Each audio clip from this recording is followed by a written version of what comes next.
الرحمن الرحیم۔ یہ علامہ اقبال کی ایک بہت دلچسپ نظم ہے جو کہ زہد اور رندی زہد کا مطلب ہے کہ عبادت، اور رند کا مطلب ہے کہ گناہ گار، یعنی ایک گناہ گار اور ایک عبادت گزار کے درمیان جو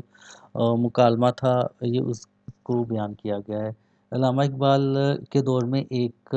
مولوی صاحب تھے جو بہت ان کو تقوی اور زہد اور عبادت گزاری پہ ناز تھا،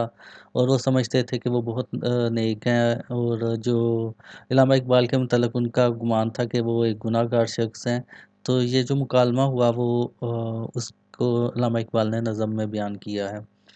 کہ ایک مولوی صاحب کی سناتا ہوں کہانی، تیزی نہیں منظور طبیعت کی دکھانی، شہرا تھا بہت آپ کی صوفی منشی کا، کرتے تھے ادب ان کا اعلیٰ و ادنا۔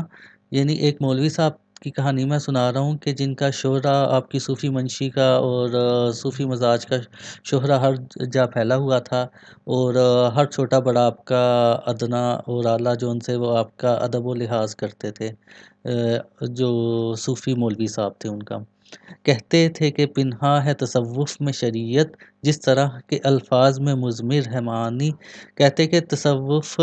میں ہی اصل شریعت ہے، اور یہ اسی طرح سے ہے کہ جس طرح کے الفاظ کے اندر معنی چھپے ہوتے ہیں۔ تو تصوف اور شریعت کو وہ ساتھ ساتھ سمجھتے تھے۔ لبریز میے زہد سے تھی دل کی سراہی، تھی تہ میں کہیں درد حیال ہمادانی۔ ان کے جو زہد کی شراب تھی، جو ان کی پرہیزگاری اور تقوی کی شراب تھی، اس سے ان کے دل کی سراہی بھری ہوئی تھی کہ وہ بہت زیادہ عبادت گزار اور پرہیزگار تھے، اور لیکن کہیں کہیں ان کے دل میں ہمادانی یعنی کچھ لطیف مزاجی بھی تھی کہیں نہ کہیں چھپی ہوئی۔ کرتے تھے بیاں آپ کی کرامات، کرتے تھے بیاں آپ کرامات کا اپنی، منظور تھی تعداد مریدوں کی بڑھانی۔ یعنی وہ اپنے مریدوں کو اپنی کرامات کی باتیں بتا کر ان کو فیض یاب کرتے تھے تاکہ مریدوں کی تعداد بھی کچھ اضافہ ہو جائے۔ مدت سے رہا کرتے تھے ہمسائے میں میرے، تھی رند سے زاہد کی ملاقات پرانی۔ وہ مولوی صاحب جو ان سے تھے وہ علامہ اقبال کے ہمسائے میں رہتے تھے، اور اس گناہ گار یعنی علامہ اقبال سے ان زاہد کی ملاقات کافی پرانی تھی۔ تو حضرت نے میرے ایک شناسہ سے یہ پوچھا، اقبال کے ہے قمری شمشاد معانی۔ حضرت نے جو مولوی صاحب تھے انہوں نے میرے ایک جاننے والے سے پوچھا کہ اقبال جو کہ شعر کوئی کرتا ہے، یعنی کہ ایک شاعر ہیں، پابندی احکام شریعت میں ہے کیسا، گو شعر میں ہے رشک کلیم ہمدانی۔ تو اقبال جو ان سے ہیں وہ پابندی شریعت بھی کرتے ہیں کہ بس ان کو شعر ہی، حالانکہ شعر ان کے اچھے ہیں، اور جو کہ تصوف میں بھی ان کا کلام ہوتا ہے، لیکن کیا وہ شریعت کی بھی پابندی کرتے ہیں۔ سنتا ہوں کہ کافر نہیں ہندو کو سمجھتا ہے ایسا عقیدہ اثر فلسفہ دانی، کہ ان پہ فلسفہ دانی کا ایسا اثر پڑا ہے کہ ان کے عقیدے پہ کہ وہ تمام انسانوں کے لیے بات کرتے ہیں، اور کہتے ہیں کہ گناہ گار جو ان سے ہیں وہ بھی ایمان رکھ سکتے ہیں، تو ان کو گناہ کے حساب سے حساب دینا ہوگا، لیکن وہ جو ان سے ہیں ان کو اپنے اعمال کا حساب دینا ہوگا، لیکن برائی سے نفرت کرتے ہیں تو برے سے نفرت نہیں کرتے۔ ہے اس کی طبیعت میں تشیع بھی ذرا سا، تفضیل علی ہم نے سنی اس کی زبانی، اور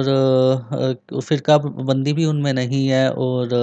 اتحاد بین المسلمین کے قائل ہیں، اور دوسرے فرقے میں جس طرح سے حضرت علی اور اہل بیت کے متعلق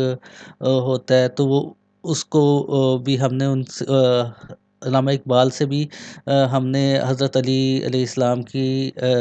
تصحیح اور آپ کے اعلیٰ مناقبت وغیرہ ہم نے علامہ اقبال کی زبانی سنی ہے۔ تو جو جس سے ہمیں لگتا ہے کہ ان میں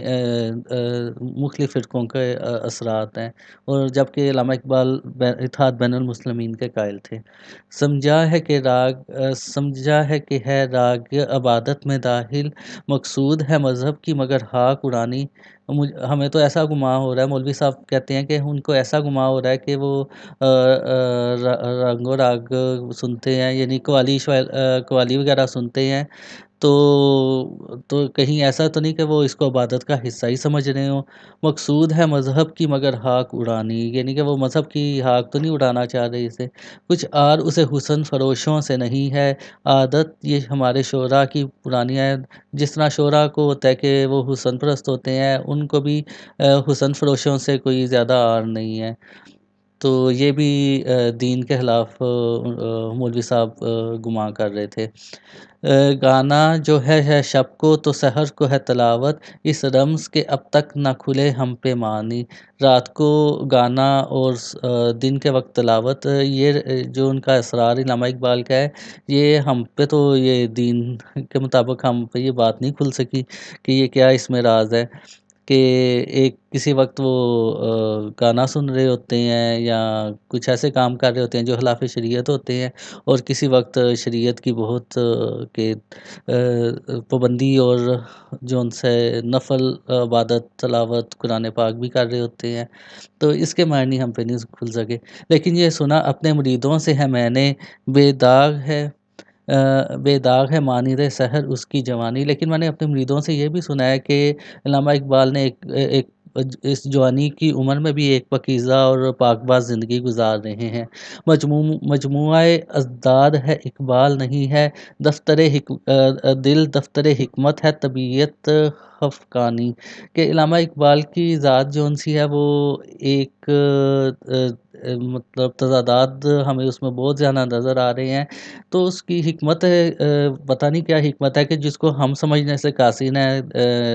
ہم اتنے عبادت گزار ہیں، عبادت کرتے ہیں، لیکن ان کے اعمال ہمیں جو ان سے ہیں وہ لگتا ہے کہ وہ مختلف طرح کے ہیں جو کہ عبادت سے دور ہیں۔ رندی سے بھی آگاہ، شریعت سے بھی واقف، پوچھو جو تصوف کی تو منصور کسانی، یعنی وہ گناہ گاری سے بھی گناہ گاری والے اعمال کا بھی ان کے اندر ہے، اور شریعت پہ بھی پیروی کرتے ہیں۔ تو اگر تصوف کا پوچھ لو تو جس طرح منصور حلاج تصوف میں ایک حد سے بھی نکل گئے تھے، تو علامہ اقبال بھی تصوف میں ایک حد سے نکل گئے، تصوف میں بھی بہت آگے بڑھ کے ہیں۔ اس شخص کی ہم پر تو حقیقت نہیں کھلتی، ہوگا یا کسی اور ہی اسلام کا بانی۔ یہ چیزیں تو ہم اسلام کے مطابق نہیں سمجھتے، تو کسی اور اسلام کی ہی تو تبلیغ علامہ اقبال نہیں کرنے لگے۔ القصہ بہت طول دیا واس کو اپنے، تا دیر رہی آپ کی یہ نغز بیانی، کہ اس قصے کو مولوی صاحب نے بہت زیادہ طول دیا اور بیان کرتے رہے، اور اپنے جو ان سے سننے والوں کو یہ آواز کافی لمبے عرصے تک، کافی دیر تک دیتے رہے۔ اس شہر میں جو بات ہو اڑ جاتی ہے سب میں نے بھی سنی اپنے احباب کی زبانی۔ جو یعنی علامہ اقبال کے احباب تھے، ان کی زبانی علامہ اقبال نے بھی یہ بات سن لی، کیونکہ جو شہر میں بات ہوتی ہے وہ پھر پہنچ ہی جاتی ہے۔ ایک دن جو سر راہ ملے حضرت زاہد، پھر چھڑ گئی باتوں میں وہی بات پرانی۔ تو جب ایک دن حضرت زاہد یعنی ان مولوی صاحب سے ملاقات ہوئی تو وہی بات پرانی چھڑ گئی، وہ قصہ چھڑ گیا کہ یہ میں نے سنا تھا کہ آپ نے فرمایا۔ تو مولوی صاحب پھر فرماتے ہیں، فرمایا شکایت وہ محبت کے سبب تھی، تھا فرض میرا راہ شریعت کی دکھانی۔ مولوی صاحب کہتے ہیں کہ وہ تو میرا میں آپ سے محبت کرتا ہوں کہ آپ نیک ایمان والے رہیں، اس لیے میں نے آپ کو شریعت کی راہ دکھانے کے لیے یہ بات میرا فرض بنتا تھا۔ تو علامہ اقبال پھر کہتے ہیں، میں نے یہ کہا کوئی گلہ مجھ کو نہیں ہے، میں نے یہ کہا کوئی گلہ مجھ کو نہیں ہے، یہ آپ کا حق تھا ذرا قرب مکانی۔ میں نے کہا کہ آپ کے زہد کا تقاضا تھا کہ یہ آپ کا حق مجھ پہ بنتا ہے، اور میری قربت کا بھی یہ حق تھا آپ پہ، تو مجھے اس وجہ سے آپ سے کوئی گلہ نہیں ہے۔ ہم ہے سر تسلیم میرا آپ کے آگے، پیری ہے تواضع کے سبب میری جوانی۔ تو میں آپ کی باتوں کے آگے سرہم تسلیم کرتا ہوں، اور تواضع سے میں اس جوانی میں بھی آپ کے آگے جھک رہا ہوں کہ آپ کی جو بزرگی کے لحاظ کرتے ہوئے، گر آپ کو معلوم نہیں میری حقیقت، پیدا نہیں کچھ اس سے قصور ہمدانی۔ اگر آپ کو میری حقیقت نہیں کھل سکی تو اس میں کچھ قصور آپ کا نہیں ہے، کہ زہد تقویٰ سے یہ چیزیں شاید سمجھنا مشکل ہے۔ میں خود بھی نہیں اپنی حقیقت کا شناسا، گہرا ہے میرے بحر خیالات کا پانی۔ علامہ اقبال کہتے ہیں کہ میں خود بھی اپنی حقیقت سے شناسا نہیں رہا، میں اپنے آپ کو بھی نہیں جان سکا کہ میں خیالات کے بحر میں اتنا گہرا ڈوب چکا ہوں کہ میں ایسی ایسی باتوں میں جان چکا ہوں کہ اب میں اپنے آپ سے بھی واقف نہیں رہا ہوں۔ یعنی ایک حدیث پاک کا مفہوم ہے کہ مومن کی فراست سے ڈرو کہ وہ اللہ کے نور سے دیکھتا ہے، تو وہ اس نور کو دیکھتے دیکھتے وہ شاید اتنا آگے نکل گئے ہیں کہ وہ اپنے، علامہ اقبال اپنے آپ کو بھی بھول چکے ہیں۔ مجھ کو بھی تمنا ہے کہ اقبال کو دیکھوں کہ اس کی جدائی میں بہت اشک فشانی۔ کہتے ہیں کہ میں اپنی شخصیت کو بھی اللہ کی یاد میں کر چکا ہوں، اس کی محبت میں، کہ میں اتنا آگے گزر چکا ہوں کہ علم کے ایسے بحرے کرام مجھ پہ کھل رہے ہیں کہ میں اپنے آپ سے بھی جدا ہو چکا ہوں، اور اپنی جدائی اپنے آپ کو جاننے کے لیے بھی میں عشق فشائی کرتا ہوں۔ اقبال بھی اقبال سے آگاہ نہیں ہے، کچھ اس میں تمسخر نہیں واللہ نہیں ہے۔ اقبال تو اپنے آپ کو بھی بھول چکا ہے، اپنے آپ سے بھی آگاہ نہیں رہا، تو اس میں اللہ کی قسم کہ اس میں کوئی مذاق والی بات نہیں ہے، اور یہ حقیقت ہے کہ اقبال جو ان سے وہ تصوف میں اتنا آگے نکل چکا ہے کہ وہ اپنی ذات اور اپنی شخصیت کو بھی بھول چکا ہے۔